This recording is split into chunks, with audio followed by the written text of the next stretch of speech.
How to close apps on your iPhone 14. Hey everyone, welcome back to another tutorial video. In today's video, I'll show you how you can close apps on your iPhone 14. So this method will work for all of the iPhone 14 such as the iPhone 14, iPhone 14 Pro, iPhone 14 Plus and the iPhone 14 Pro Max. Now, even if you don't have an iPhone, this will still work for other iPhones such as iPhone 11, 12, 13, iPhone X, etc. So without delay, let's get the video started. So in order to close apps, first of all, let's say you have WhatsApp opened. Now, if you simply go to home, this will not close the app, as if you go to the WhatsApp, it will simply resume from that page. So let me show you over here. So if I go to WhatsApp, it will still take me to the same page.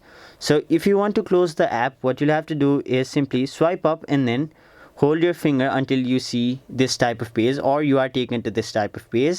Now once you're on this page, this is the recent apps page where it will show you all of the apps that are currently opened on your phone.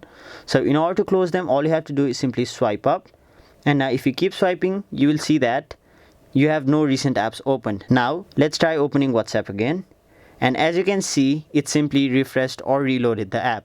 So that is basically how you close any apps on your iPhone. That was it for this video. Hope this video was helpful to you guys, and if it was, make sure you like this video and subscribe to our channel so that you don't miss out on further videos such as these.